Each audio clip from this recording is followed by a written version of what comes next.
Chill, Penguin! Your reign of icy terror ends here and now! Whoa, don't stress out your servos, brobot. What you vetting about? You and the other robot mavericks are trying to take over the world! Ha, what? Dude, take a look around. I already got everything I needs right here. Ice, floor, hook. Man, I love that hook. So chill. Quit stalling! I'm taking you down here and now! Okay, cool, I dig, but check it. Better plan. I grab some nachos, throw some Vampire Weekend on the old iPod, and you and I cool our hard drives and just veg out for a bit. Are you... you're kidding, right? I mean, your army of robots tried to kill me outside. Oof, sorry about that, Mega Bra. Those guys do their thing, and I do mine. Chill and let chill, you know?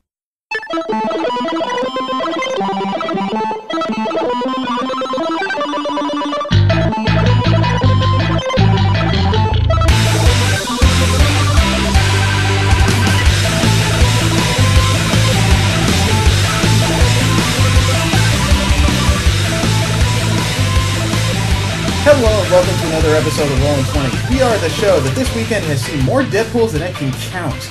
I am Jeremy. Steve. Remember, you can subscribe to this show and several others in the MSP library at missionstarpodcast.com. You can like us on Facebook, subscribe to us on iTunes and on Stitcher, follow us on Twitter at the Rolling 20s. You can send us any fan mail, suggestions for the show, or hate mail at mspfreight@yahoo.com. The music you heard at the beginning of the show was by Machine Supremacy. You can find most of their discography for free download at machinesupremacy.com, as well as their latest couple of albums on amazon.com. The clip you heard before the show, I will figure that out and just post a link to it, frankly, because we are out and about at WonderCon this Easter weekend. We are sitting in our room at the Marriott at the Anaheim Convention Center, and it has been a busy couple of days for just the two of us. Yeah.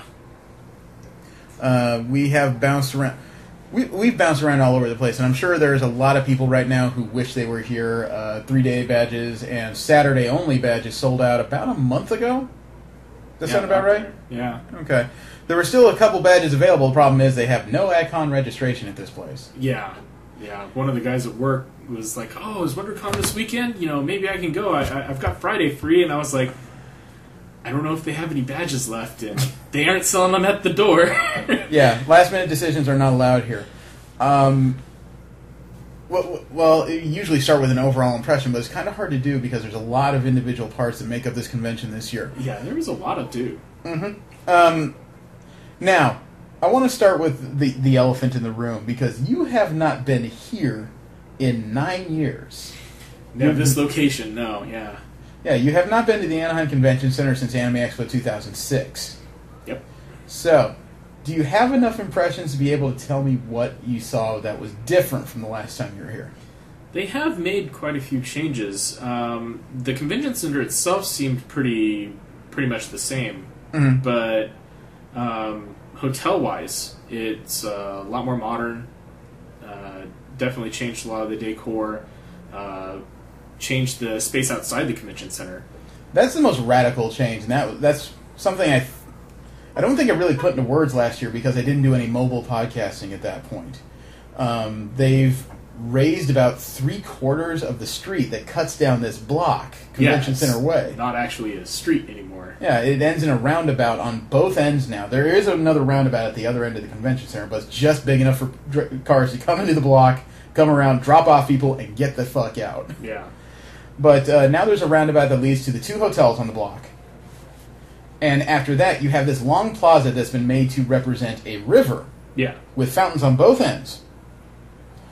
And it's created this kind of interesting thing, because a lot of people would complain that you cut the accessibility of the block, but what you also did was add a very large place for people to get together outside. Yeah.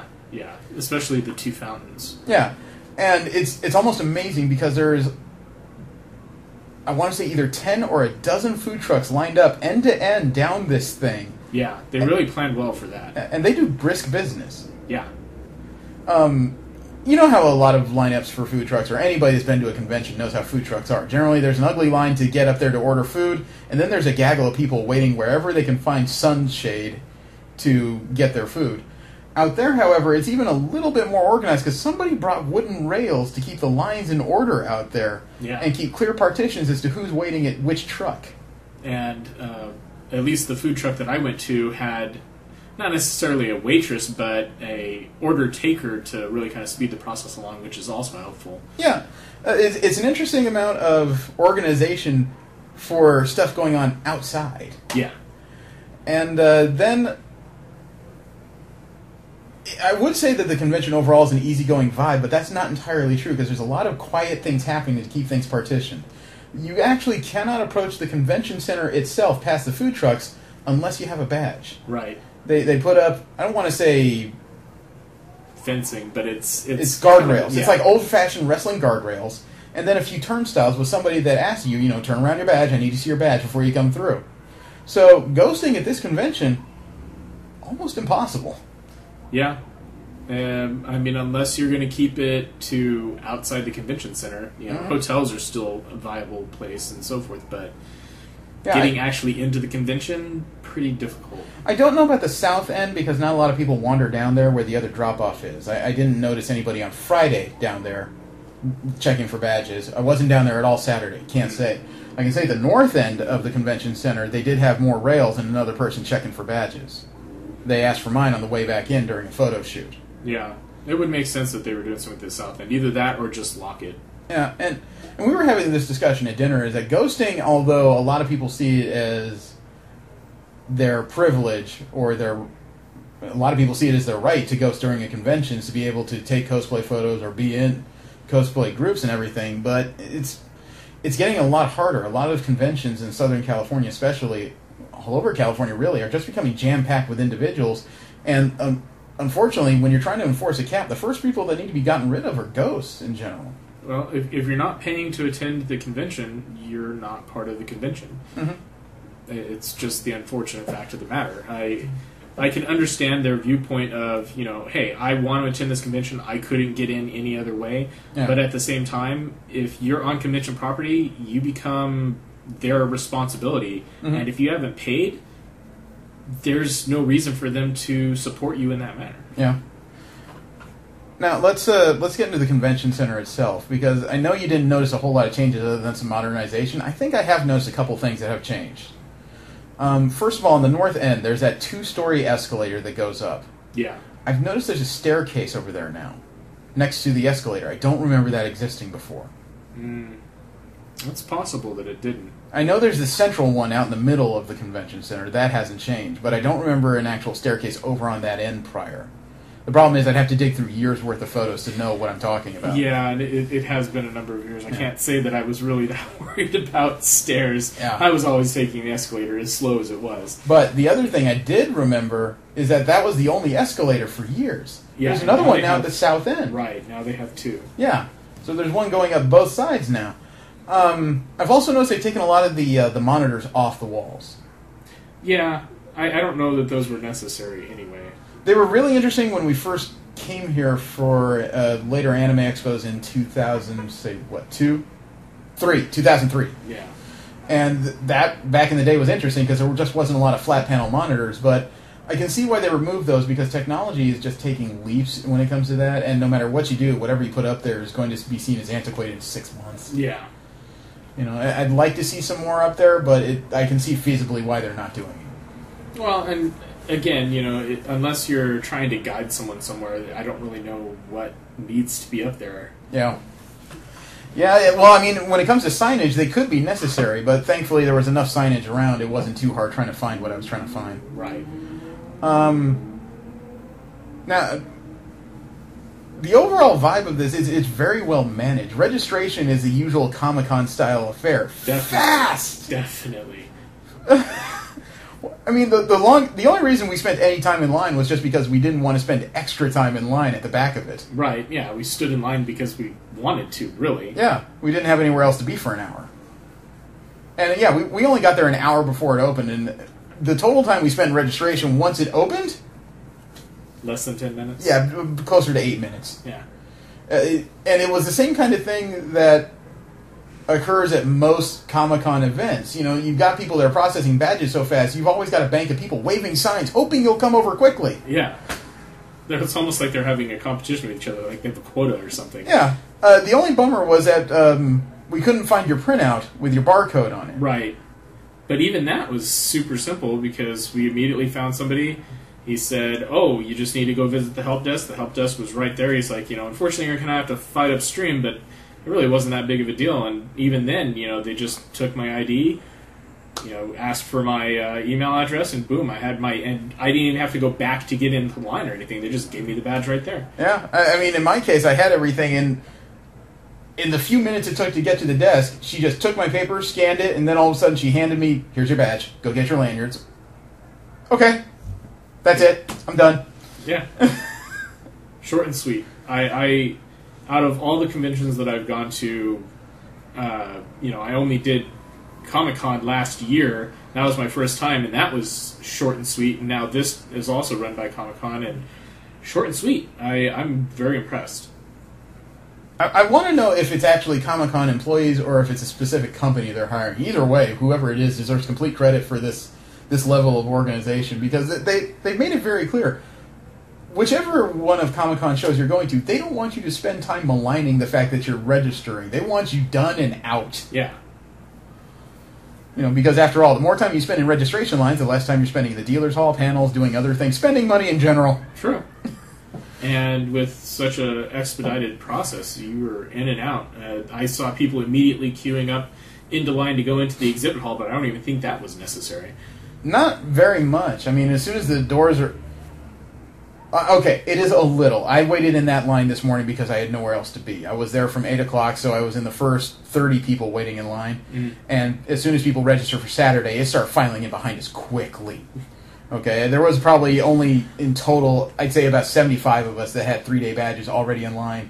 And then when Saturday badges started processing, they must have moved them right over there because all of a sudden our one section... the one lead section in this place was suddenly followed by the 4 sections behind us filled up, and then the second column started to fill up almost immediately. Mm. And I would say that there's no advantage to going in to line for the dealer's hall in most places. It really isn't. I don't think this really had a huge amount of con exclusives. None that I really know of, other than the WonderCon merchandise booth. But I will say, there was an advantage to lining up at the dealer's hall line this morning. Because, the dealer's hall opens at 10? Mm-hmm. We got in at 9:30. Oh. So we got a few extra minutes to wander around. So waiting in that line actually is a little bit of a benefit, as long as you're one of the first people up. And it's because of that I managed to take my sketchbook up to Todd Knox's booth and get a sketch from him that I'm supposed to pick up tomorrow. It's a good thing I did that, because when I got there, there were 5 people already in line for sketches. I got in there, and his wife talked to me for a minute or two about what I might want, and then she asked her husband from the back of the line, "Honey, is this the last one?" And he said, "What does he want?" And she told him my choice, and, "No, I can take one more today." Wow. Yeah. And somebody, as soon as he said that, it's like there's another person that filed in behind me because from his place in line. And so, unfortunately, there was a bunch of people who asked, "Is this a line for sketches?" "Yeah, and he's closed." "What?" Yeah. But when you actually think about it, I mean, doing 6 sketches in one day? Yeah. He was actually thrilled when I told him I could pick it up tomorrow. He said, "Oh, that gives me lead time." It's like, yes, do your thing, please. Do it slowly. I want a good one. But I ordered a head sketch of Rachel Gray as Marvel Girl, the green and gold outfit. Okay. He's even going to put the Phoenix symbol over her eye for me. Oh, nice. Yeah, it was really good. And he remembers me. For those of you that didn't know, during the Conover podcast, and actually on the Rolling 20s afterwards, I told you the story about how I mentioned to him that I've been a fan of his since the Newman. And he said, "Well, nice to meet you, Newman." And so when I ordered my sketch, he said, "Hey, Jeremy." I said, "Hey, you remember, you didn't call me Newman." And he just laughed stupidly. I told that story in the podcast, and he laughed louder. It's amusing. Well, I mean, you make a mistake like that, it's just, you're expecting people to be like, "Oh, hey, I'm so-and-so," and it's like, yeah, I'm going to remember you, of course. Well, I mean, even standing in line, it's like we were just, his wife was telling him what I wanted, or that I wanted a head sketch, and they were going back and forth, and he looked at me a couple times, and I'm thinking, he doesn't remember me. How many faces does this man see in the course of a convention? And of course, 5th person in line, I get up there, and I drop my bag for a minute to get the sketchbook, and he just says, "Hey, Jeremy." It's like, fucking flattered. But the exhibit hall, actually, I understand why people complain when things are laid out in sections. You know, often I think these things ought to be integrated a bit more. In the case of WonderCon, though, they're so clearly laid out in sections, I think it works. You know, Anime Expo, other than Artist Alley, all of their dealers are hodgepodge. There's all kinds of stuff all over the place. Yeah, you never know what you're going to find. You have to walk the whole thing in order to see everything. Yeah, however, WonderCon is clearly delineated as far as Artist Alley is on one end, then in the middle section you've got comic dealers. In the third section you've got, you know, toy and memorabilia dealers. Mm-hmm. And with a couple of variations in between for some large booths. It's real easy when you're walking from section to section to figure out, is this a place where I want to buy comic books? No, I need to keep walking a couple aisles this way. It works really well out here, and I never thought I'd say that, because usually the hodgepodge works very well. It makes you walk all over the place, but now you've got a specific section to walk around. If you've got that one thing that you think you're looking for, you now know where to hone in and spend all your time. Right. You know, it's actually hard to waste time in this dealer's hall. And the crowding wasn't severe when I went in. Friday or Saturday? Saturday. Oh, really? Yeah. I found Saturday would be a bit extreme, but I kind of expected that. Today was going to be the cosplay day. It's the only day with super large groups in it. It's the first day in the actual weekend for people who couldn't get Friday off. Right. And I thought it was relatively crowded, but it wasn't Comic-Con or Anime Expo crowded. Yeah, you could still, I don't want to say muscle your way through, but as long as you kept moving forward, you weren't going to find a whole lot of unreasonable stops. Right. I mean, I never had to stop moving unless I wanted to stop and take a look at something. There was a couple of times that I had to squeeze through in places, and other times that I brushed up against people, but it wasn't a cluster. Yeah. I thought that there seemed to be some variations as to how far out the booths were spaced. In some of the central aisles and sections, they seemed to be wider. A couple others, they seemed to be kind of tight together, but it was a lot of smaller businesses in there. You know, places you were less likely to stop at and spend large amounts of time, it seemed like. Yeah. The only time it really got crowded in the larger aisles is if somebody stopped to take a picture, which I still find personally a little bit annoying. Yeah. But, you know, what are you going to do? You find that costume that you just have to take a picture of? It's kind of hard to, you know, persuade somebody to be like, oh, hey, come over to this quiet corner where I might do something to you, you know? Yeah, they do a little bit better there, because there are gaps in the dealer's hall, I've noticed. There are open areas where there's just nothing. Yeah. You know, I did notice one area labeled photo area, which I'm not sure. I didn't actually go over and take a look at, but I was kind of wondering if they had a space set aside for people to just take photos if you wanted to. Sort of. They have some expanded banners, you know, like the press banners. You find the backdrops that have logos of wherever you're at. Okay. There were 2 or 3 of those set up throughout the dealer's hall if you really wanted to stop and take a large or moderately sized photo. The only problem is the same one as you described. You know, come with me around this corner. It's safe. You know? And when you're 38 in a convention full of 20-somethings, that's odd. Yeah. You know, even the paid photo shoots I did during the weekend, one of them was with 2 young ladies, and I just said, okay, this is going to sound really weird, but there's this really great tree around the north end of the arena. And they just said, well, we trust you. I said, I know, but I wanted to lay this out clearly because it sounds weird now that I've said this out loud. But, no, I think the exhibit hall is really well laid out. I think it's been thought out, and I think they've actually thought it out in terms of growth. This is the first year that I've been in the last 4 that they've used all 4 halls in the convention center. Mm. So it looks like they're planning on slow expansion, because I've noticed that even though they're using all 4 halls, they aren't using all of it yet. They partitioned off Hall D, looks like halfway through, and it seems like they've just given themselves an idea as to when they need to expand their footprint. Yeah, and part of Hall D was actually the gaming area, the back end of it. Yeah. So or the back end of the area we got in anyway. Like, I still think half of it is unused in general. Right. Although one of those photo areas I saw was actually beyond the partition. Oh, okay. I didn't see a reason to walk past tabletop gaming. That seemed like where my interest would end in general. Yeah, I actually went by there, so that's... Okay.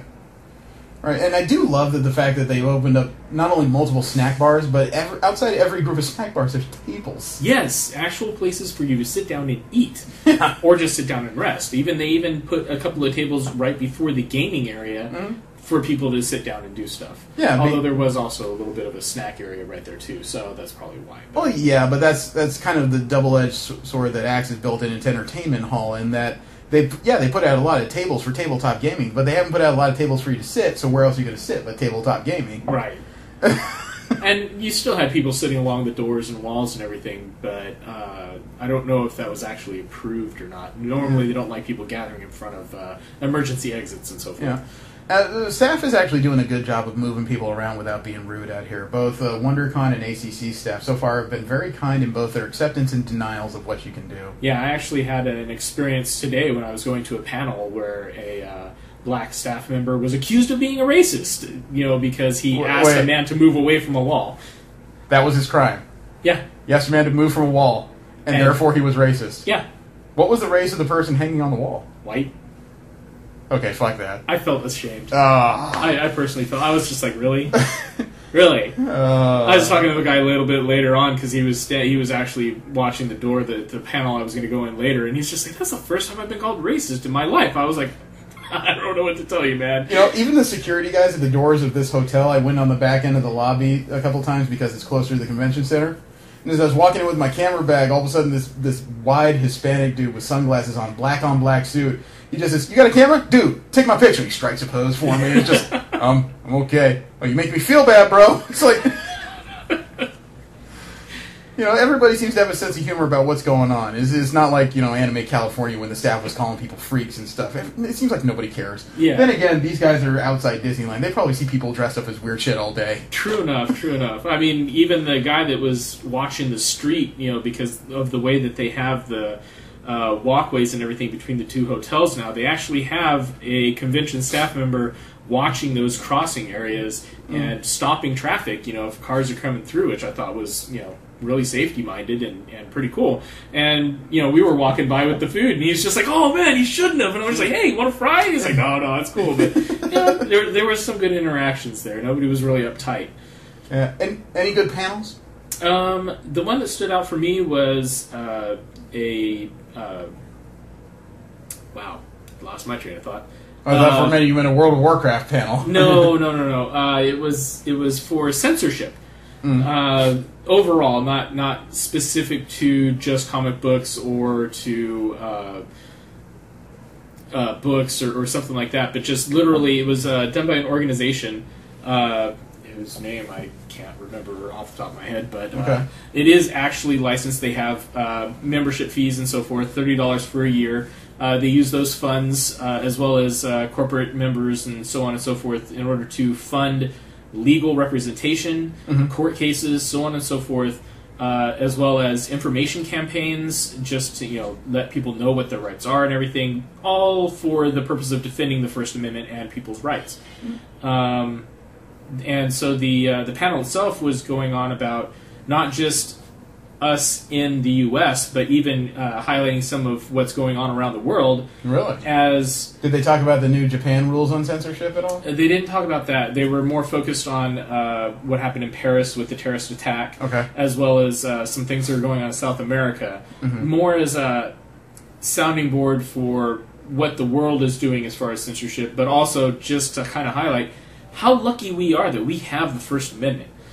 Because, I mean, these are people that are outside the Paris case where that was terrorism, and there's, terrorism is not censorship. That's murder. Yeah. But also just the fact that, these are people in countries that are being fined, being arrested for comics.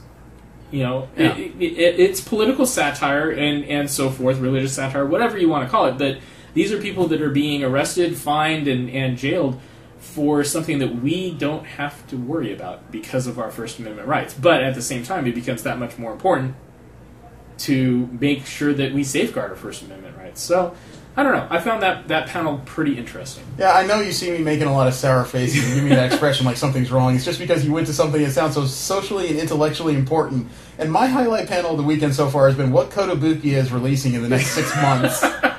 All of a sudden, I feel like the house retard. Well, to be honest, I was just looking through the different panels, but I knew you were going to be hitting up a lot of the comic ones, and so the only one that kind of stood out to me was the censorship one, and I didn't know what I was going to be walking into. I was expecting it was going to be more about, we can't draw this, and we can't do this. There was nothing about that, per se. It was just literally about, the First Amendment and what it protects and so forth.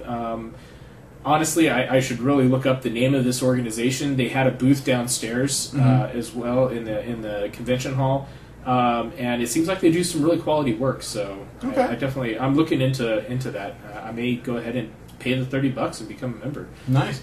Well, I sat in on the Kotobukiya panel, which was interesting to me because I like figurines and everything, and they were showing off some stuff that they're doing now, some stuff that was just released.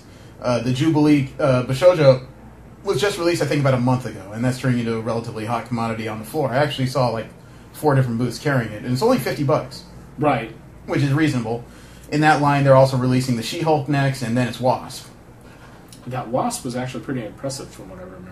They showed actually the prototype. It's going to be her like standing on a tiptoe with the wings spread, hands delicate and everything. And the base of it, instead of just being a standard base, looks like she's miniaturized and like dancing on top of the water. It's almost Tinkerbell-like in its pose. Nice. So it's cool, and it's like splash water too. It's not just like light ripples. It looks like she just hit the water. Nice. They also showed off. Oh, remember last week we talked about those new Master Chief figures they're putting out? Yes. Turns out those are technically statues. The license says they can only put out statues, so all the articulation is from like the sternum up. Okay, so the legs are locked. Yeah. But even still, they can do a lot of articulation with Yeah. that upper. But here's the thing. They talked about the same base like Halo 4 thing we talked about. The MSRP is $80. Okay. They talked about the add-on packs, the armor packs. Those are going to run about $40.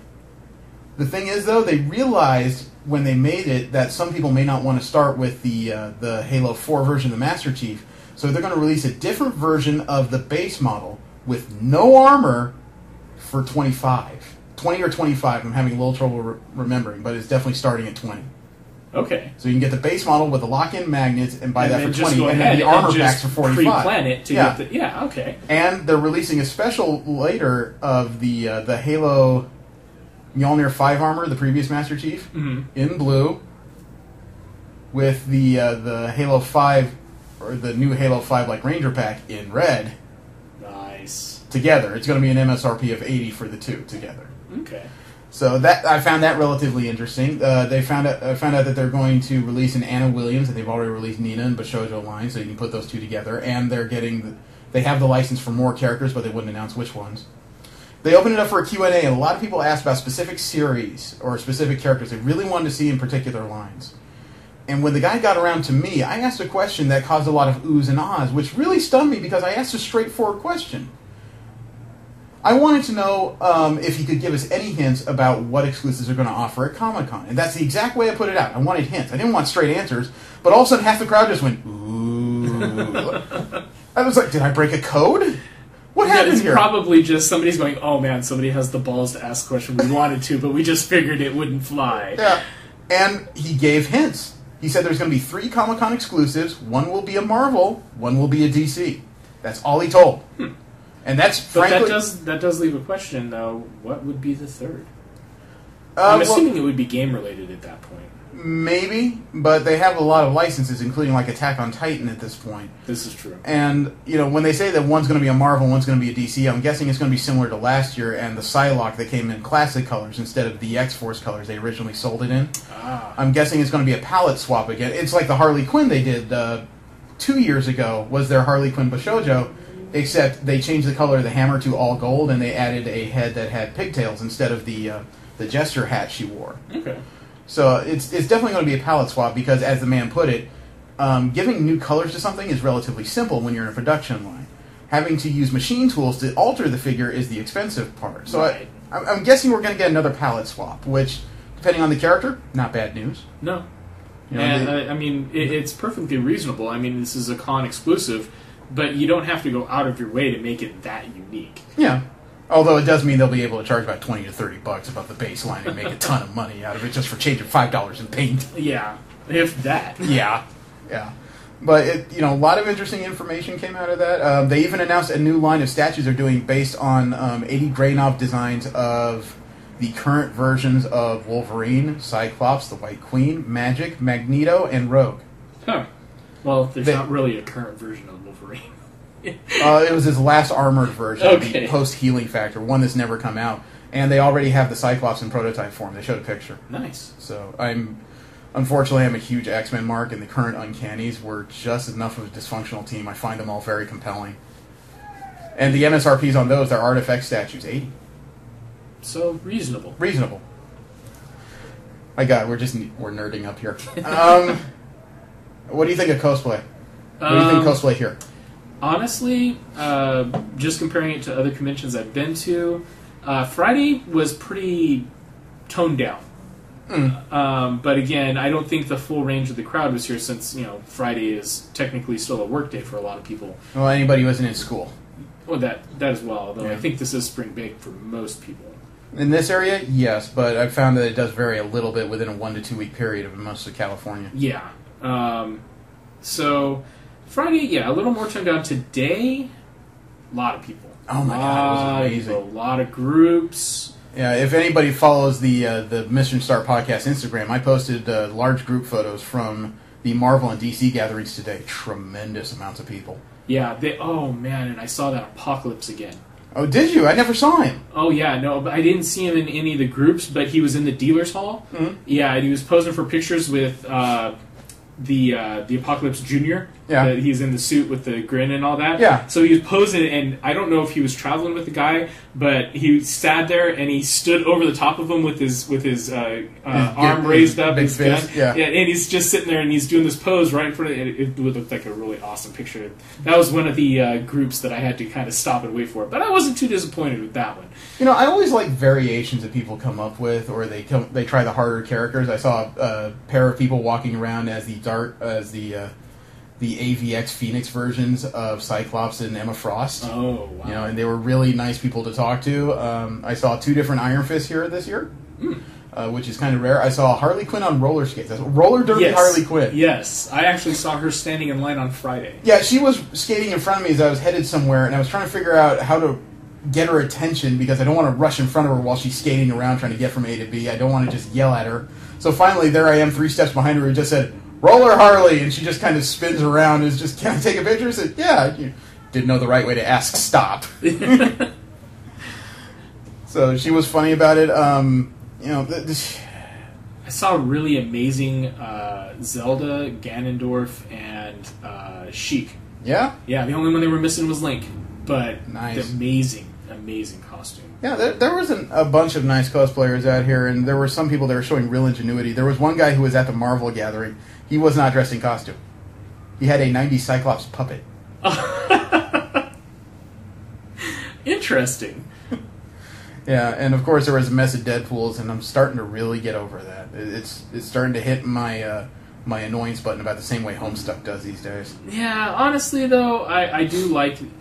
I think the reason why Deadpool is so popular is just because you can do so much with him. Because his character ignores the fourth wall. I saw one Deadpool walking around with the Sword Art Online sword and a Keyblade. Yeah. And it's just like, you know what? But he can get away with it that way. And I think that's the reason why so many... Because it's not a hard costume to put together per se.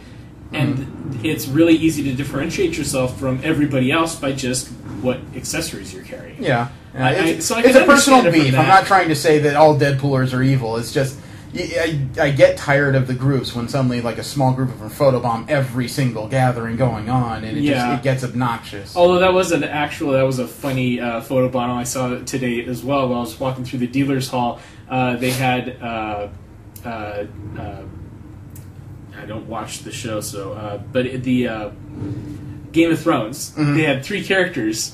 And as somebody's taking a picture, somebody walks over and says, "Joffrey Bomb," and it was a character dressed up as Joffrey just walking through the photo. And I had to start laughing about that one. Everybody was laughing about that one. That's a new one. I like that. We also managed to sit down for a few minutes and talk with the people who created a new documentary, 3D Cosplay Dreams. Mm-hmm. Or as they told me, 3D Cosplay Dreams. Apparently I'm mispronouncing this.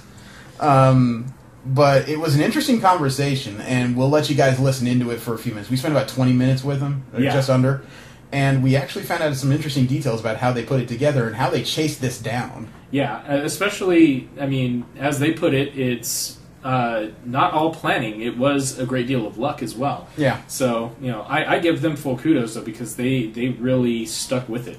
Yeah. So we'll put that in right here, give it a listen, and we'll come right back with where we're at. So we're sitting here with the director and the art director, or executive producer of Cosplay Dreams.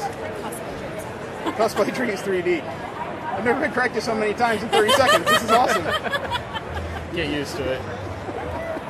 And we're sitting with Gulliver and Catherine. How are you guys doing this afternoon? Christine. Gulliver and 3 Christine. times. I've been up since 4. Okay. All right, so you have created a new documentary all about cosplay and cosplay culture.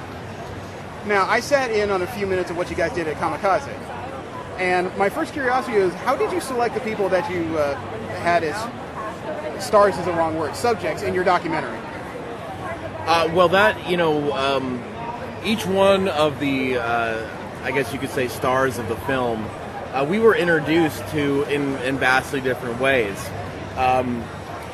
For instance, Ginger Burton, she's an amazing cosplayer, just has an amazing spirit, and she's sort of a cosplay activist. I had met her during a gathering that she had hosted, and I thought it might have been fun to go shoot that in 3D, just as a hobby before we had started the film. Yeah. So I had met her that way. And then Brandon, who... Fanboy Brandon, as he's called in the film. We met him through a friend, and immediately upon our first interview, we just completely fell in love with him as a subject for the film. He was so perfect. He had gone ahead and created a cosplay career, virtually by himself, as an entrepreneur. And, we had met, Liam, who is pretty much a newbie cosplayer, and we had met him at ALA during one of the Team Fortress meetups. Oh, wow. And, sometimes it's, you interview 100 people, and then there's that one that just sort of really captivates you, and he was one of those ones. Tracy Hines... we met through one of the organizers of Anime Conje in San Diego, and we had the opportunity to meet her, see one of her performances, and interview her, and she was just a doll. And we had kept up with her a couple times during a few conventions, but what really was a turning point was that she actually joined up to produce one of the songs for the film, an original song. Okay. So she collaborated with us on that. And then Yaya Han, who, arguably you could say is probably the most famous cosplayer in the world. We met her by accident. We took the wrong turn on our way from going to, I forget which convention we were. We were at WonderCon. Oh my God. 2013, actually. We were here. Yeah, we came in, we parked, I don't know where we parked. And we were trying to find the convention center, and we went the most wrong roundabout way. And we saw these people taking photos, and, well, it just happened to be Yaya Han. And I had just recently recognized her on social media as part. This was very early on in the making of this film. Yeah. And we literally dropped everything and kind of ambushed the photo shoot. And luckily, Yaya was just so amazing at just sort of, giving us a partition of her time. But that again turned into us following her throughout a few conventions and a few events during her incredibly busy schedule, and really getting a perspective on the professional cosplay that we would have never have gotten otherwise. So as much diligence and research as we did, a lot of the film came together through circumstance and luck. But that was an aspect of the screening that you had that actually struck me, because the Heroes of Cosplay TV show really turned me out, because all it seemed to be was a bunch of semi-pro and professional cosplayers who had these things that looked like Dr. Evil's laboratory set up in their garages. Meanwhile, what you guys presented was more what I've seen just from the cosplayers I know. A lot of interesting day lives, and then there's their night life. Some of it's organized, some of it is heavily disheveled. And it felt much closer to what I know as the world. It's my understanding that a lot of the cosplay community did not embrace the Heroes of Cosplay show, so you're not alone. Yeah. And that was, our intention was to really get a snapshot of this community, because it is a community, and it's a very positive community, and we really wanted to portray that. It wasn't about getting in and kind of creating some drama, which is typically what you honestly, see. that's what happened with Heroes of Cosplay. It was needless dramatization. Oh my God, can I sew on this trim before the competition in 2 hours? Oh no! Yeah. Yeah, I mean, they turned Yaya Han into Simon Cowell in that show, and everyone else into the Real Housewives of Cosplay. It was brutal. You know what? You're making me think maybe I need to actually meet her and sit down with her, because ever since that show came out, I admit she's been my Lex Luthor. It has not gone well with me. Well, this has not been the first time we were directly compared to Heroes of Cosplay, and that as filmmakers, as fans of these different fandoms and movies and comics, and all these, just all these different things that we've grown up with and we're interested outside, and to find a community of people that took that interest to the next level, but not only that, but actually learned from each other. Learned how to do things that boggle my mind. I mean, every time I see someone in a fully metal working Iron Man outfit, I'm boggled and just inspired by that person's passion and all that it took to get there. And as when we were at the beginning trying to find out what this film was going to be, that finding out these stories and seeking out this community of craftsmen, it was our biggest draw. Yeah, I like how you're laying it out, because that's eventually what cosplay always boils down to. I want to be you being that character. I can be you. Give me 3 months and a whole lot of styrofoam. Well, we camped out with medieval knights, for example, and I mean, no. Was that like SCA stuff? It wasn't SCA. It wasn't SCA. It was the Adrian Empire. But I mean, these guys, they make their chainmail. They forge, their steel swords. I mean, it's no joke. It's going back to creating things using your hands, and I think that's really refreshing. Yeah, I mean, if you put in that time and effort, it definitely sells itself in a way, because you can tell you're not going to sit there and do that if you're not passionate about it. Yeah, and I think a lot of people's passions these days, gets wasted on the internet and checking your friend's status every 10 seconds. And well, I mean, we're on the internet, and I can admit it's not always passion. Sometimes it's just mental feces that reach out. I mean, we all need our distractions, no doubt. Yeah. But when I look at the cosplay community, I see the next generation of Hollywood creatives. I see the next fashion designers, the next prop makers, the next engineers. I see the future of the best parts of our society being personified in such a fun and positive way. I have never thought of Monica cosplayers as a potential future of our country. That's interesting.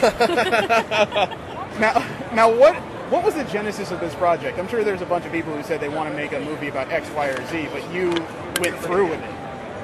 How did all this start out? Did you just view a bunch of cosplayers doing their due and said somebody should know more about that? Well, we actually spent a number of years, about 6 years, at Comic-Con. We're from San Diego, so we went to Comic-Con every year. What, we brought our just to 3D be clear, cameras. you said 6 years? Yeah. That practically makes you like nerd royalty in this community. Yes, it does. Well, we showed up every year with our 3D cameras, and we did more of a news style, webisodic kind of show. And that was fun and all. We're hunting down Justin Timberlake and all these stars that come and, sneaking our way into getting these interviews and stuff. But ultimately, we were more interested and more fascinated by the cosplayers themselves. And as we started to understand the whole community and the passion, we just had such a respect for it, and we wanted to learn more. And it was really out of our own curiosity, I think, and that really sparked us really shifting gears to do more of a documentary. And, you know, I mean, another part of it was, too, is, you know, the opportunity to, you know, highlight some of these, the fantasy. You know, our tagline is the reality and fantasy of cosplay. And, you know, we've taken the opportunities to add some visual effects to some of these scenes and some of these cosplayers to just sort of bring out that excitement that they feel, that a fan feels like when they see that character. I mean, I admit, if I see an amazing Batman or amazing Joker or you know, a Naruto troupe that's just dead on, I mean, I get a little starstruck. You know, it's almost He's seen me. If I see a good X-Men cosplayer, my head stays in one place, even though my body kept walking in a particular direction. It's caused problems. Now, you've got the screen playing in the background, and you've got a 3D projection going without glasses. That's one of the Ultra HD TVs? Well, actually, this, one of the just amazing sort of, you know, things that have happened along the way through making this film, you know, as we were entering in post-production, we were introduced to the Ultra D team, which I believe is Stream TV Networks. The Stream TV Networks division. And they have created a glasses-free 3D TV technology that they unveiled at CES this year. Oh, wow. But we actually had some prototypes at Kamikaze where we were showing the first time, and now here at WonderCon, this is still considered a prototype. It's a 65-inch glasses-free 3D TV that they're licensing this technology to 3D or to TV manufacturers. So this could be the future, and it's couldn't be a better way to represent this film. Don't mind my frowny expression. I just bought a 3D TV with 4 sets of glasses, and now this is coming out. My wife is going to kick me directly in the shins. We all have a 3D TV. And what's worse is as soon as my daughter watches Harry Potter, she's going to kick me in the shins. It's an amazing thing to view as it goes on, because depending on where you stand, it's very easy to see the 3D projection on this thing. And when is this... I've seen that you have minor screenings and viewings all over the place. When is this getting released for people to purchase? Well, that is a fantastic question. I mean, ever since we had finished or completed our world premiere, we world premiered the film at the Los Angeles 3D Film Festival and walked away with Best Documentary. Awesome. And that event, you know, had an attendance of over 350 cosplayers that came out to support the film, all in costume. And it was just an amazing occasion, and we have been going out for distribution, and the distributors are paying attention to really what's going on right now. You know, we have our first IMAX 3D screening going on this Sunday, which is, you know, a first in 2015 for the film, and of course, you know, being an IMAX, it's going to be an unbelievable presentation, and that's. You know, we definitely crafted this movie. We shot it in 3D. We did all the necessary precautions to make sure it would be a very comfortable and exciting 3D experience, no matter if you're watching it on YouTube with red and blue 3D glasses, or, you know, on a glasses-free screen, or your 3D TV at home, or on a real D IMAX 40-foot screen. It's an amazing experience, and a testament to how far 3D has come. Absolutely. It's just unfortunate that certain movies kind of took it backwards. Yeah, well. I have to ask. Okay, before we let you go, because we're taking your time on the floor, and I've seen a few people trying to figure out if they can get photos. I know you're talking to distributors. You've managed to actually live the dream and turn your fandom into a quasi-career. What advice would you give to somebody that's also looking to turn their fandom into their day-to-day? Well, I mean, I'm not asking you to crack the Dead Sea No. Scrolls. This is, you know, I think this is universal across all the art forms. You know, be it, you know, radio broadcasting or podcasting or painting, or, you know, author, you know, writing, or any sort of creative craft that, you know, that takes dedication, that takes work. You know, there's a million reasons not to do something, There's a million people, that won't understand necessarily what you're trying to do, but finding that passion within yourself and then putting that passion into action is really what separates, anyone who's going to, dream about doing something to someone who actually does it. So I'd say if you have a project in mind, if you're passionate about achieving a goal, do it. You're always, money's always going to come in, going broke a little bit for a little bit. It's not the end of the world, and who knows, this is going to be the first leg of our tour for our film, where we're actually for the first time going to be selling tickets. After 2 years of making this film, Christine and I literally putting everything we had into this film. Oh yeah, film booths and conventions are not cheap. No. Right, and just seeing the response now of everybody has really just motivated us to take this all the way. So I would just say that find your dream, focus up, and don't let anyone stop you. I like it. So you're showing this around, it sounds like different circles right now. Are there any other conventions you're hitting up soon that people can expect to buy tickets or view it at? We are doing, we have a couple conventions and a few screenings that are going to be announced soon. Mm-hmm. The LA Cosplay Con, we have a preview screening where we're going to be showing 30 minutes of the film at the convention, so you don't need to buy any extra tickets. You can come in. Meet the filmmakers, meet the cast. But we are going to be doing a San Diego screening, it looks like, in August. Oh, okay. So that's going to be a big event. I thought you were going to say Comic-Con. My head was going to blow off. Well, we've actually submitted for the San Diego Comic-Con Film Festival. Oh, okay. Sweet. Okay. So we're waiting to hear back on that. Chances are good. But we definitely hope we can, show our film where it all started at San Diego Comic-Con. I like it. Awesome. I like it. That closes the loop. All right, well, I wanted to thank you for giving up time. I know it's difficult when everything's going on out here and there's 40,000 people stomping through the area. Well, thank you guys for stopping and talking with us. I mean, we definitely... It's our pleasure. We definitely want to get the word out, and we love you guys. So we're fully intrigued as old guard, so thank you. Thank you, guys. Hope to see you at the screening on Sunday. Yeah, we're around more than we cared about. We were just lamenting the fact that we have Fanime, then Anime Expo, then right after that Comic-Con, then we just got approved to go to Long Beach Comic-Con as well in September. So we are way too many places to be feasible. But I will definitely keep some time free for Sunday. Guys, well, it's gonna be an awesome turnout, an awesome event. Bring your costume and I come think out. We're wearing it. All right, thank you very guys, much. thank you.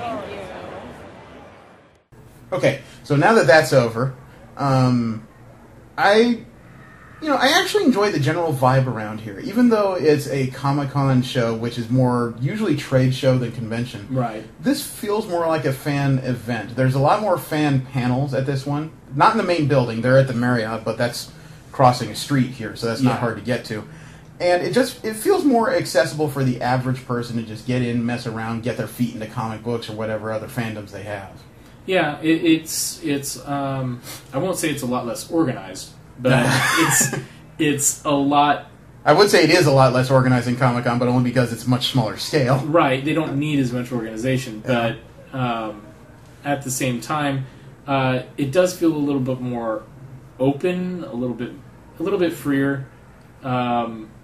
Some of that may have to do with the fact that they have a deck out here. You know, Comic-Con is a really big building, but all there is really is a double-sized sidewalk out front. It's not a great place for people to congregate. Right, and I mean, you are dealing with just less people. Mm-hmm.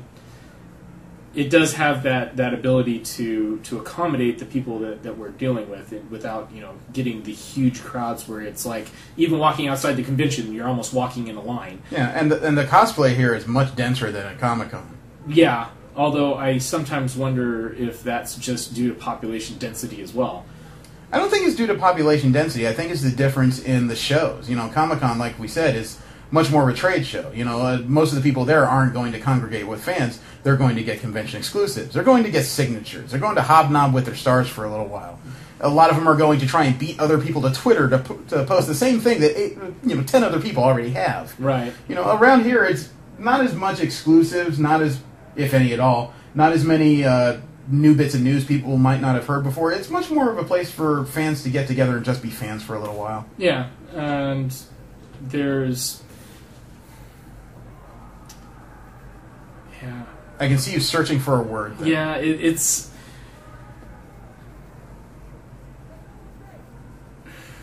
No, it's not. It's just not going to come. Well, I would say it's not as driven to see as many things out here. So there's a lot more gaps in your time to just hang out or search photos or just allow people to take photos of you. Comic-Con's schedule is so much more. Even Anime Expo's schedule is so much more aggressive. You have to get from point A to point B to point C, with maybe 15 minutes in between. Yeah, and there's still room to grow here as well. I mean, all the panels and everything were on the second floor, but there's even a third floor, and I didn't really see a lot going on there. Yeah, I didn't notice that because unlike the years Anime Expo was here, they're not using the third floor for main events. They left it at the arena. Right. So, honestly, I think the fact that the amount of attendees is still something manageable. It makes things easier, and they're not trying to cram so much. You can't even get into some of the stuff at Comic-Con without spending the night outside. Yeah. It's just, in my opinion, a little bit ridiculous. And I'm just not willing to do that. I'm not the guy that's going to stand outside in line, sleep overnight for a movie release. I'm not going to do that for a release of a video game system. I'm not going to do it for, going to a panel, even if I really want to attend it. It's just not worth it for me. But here, you don't even have to really make that choice. I won't say that the panels are under-attended, but it's definitely... more accessible? Yeah, a lot more accessible. And the people, I showed up to go to the censorship panel, but the panel beforehand, they didn't even care. It wasn't full enough that they were like, hey, you can go in and sit down right now if you want to. I was eating, so I didn't want to walk inside and make a bunch of noise. So, okay. I stayed outside, but once I was done with that, then I went in, sat down, listened to the very tail end of that panel that was before, and then stayed for the one that I wanted to listen to. But yeah, more accessible, definitely more accessible. Yeah, I enjoy it here. I'm a little bit run ragged because it's the two of us. There's not enough eyes to really see in depth as to a lot of what's going on. But I do think there's a lot here for different types of fans. It is unfortunate that Ghost will have an extremely difficult time being part of the convention here. But unfortunately, it's turned into a necessary part since now they're using the whole building, and they've guaranteed that their attendance is just going to grow further. Yeah. Honestly, I think they probably could have let, more people in. They didn't have to make the cutoff where it was, but I think they're still feeling it out, especially since they just added all this extra room. I think that has to do with their plans on growth, too, because you could put more booths in that last part of Hall D, but at the same time, can you guarantee more people are going to show up? It's not like they sold out prior, so they're doing a gradual expansion. They're not going to suddenly make it seem like it's titanic and huge, and suddenly it seems like there's a lot less people in here because there's so much more space. Right. And, you don't want to sit there and open it up to everybody and not sell out, because then that just promotes a poor image as well. Yeah. And the growth is happening because religious protesters showed up this year. I don't know. Some of them I can't really call protesters. I think they're just hangers-on trying to get their message across by... insulting our fandom? Yeah, something of that nature. Yeah. The sign that Hulk follows Jesus that they put up was a little bit bizarre. Yeah. I think you're really reaching. Couldn't you find something like Captain America, somebody that might actually believe in Jesus instead of something he needs to punch in the face? I don't know. I'm still surprised that people aren't using the Superman allegory a lot more. Well, I guess that's true. Back in the 90s, Superman did die for our sins. Versus Doomsday. Food for thought. Yeah. But I think this is...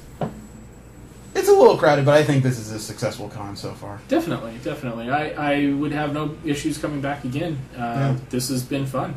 Yeah, I wouldn't even mind coming back to this hotel. I mean, it's the first time we've been to this Marriott in 9 years, and there's been a lot of changes. Yeah, definitely.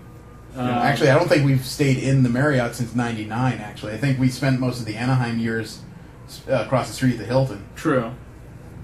But this hotel's been upgraded a couple times. The pool area's been renovated, and the elevator system has changed to the point where you don't need a key to get up there, but it's one of those weird dial-a-floor systems, so you know exactly which elevator is going to the floor you're going to. Yeah, so you which don't have I to stand in like line. because it's not I don't know if the hotel itself, if the elevator system is monitoring usage or what, but I mean, I've never had to wait for an elevator, and I know exactly where to wait if the door isn't opened already. It's convenient. I like this system. Yeah, it's working out okay, and even the people in this hotel are unusually accommodating. Yeah, again, I think that's part of the Disney thing. They're just like, you know what? Happiest place on earth. At least he's not asking for cheese on the back of a goat. Yeah. So, but I was even kind of impressed with some of the non-convention goers were very okay with the costumes and everything. Normally you get the norms and they're just looking at you like, what is this freak doing? But honestly, I wasn't even, I was walking behind one lady. I don't know exactly what she was dressed up as, but it was a pretty impressive costume.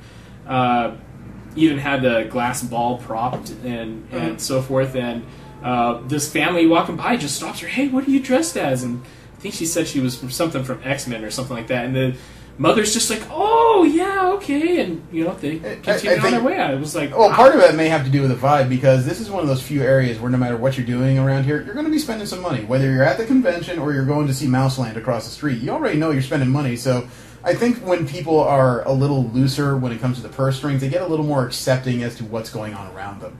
I mean, after all, what are half the people doing in these hotels? They're going to go across the street to the giant plastic castle to see if they can take a picture with a non-talking mouse for a few minutes.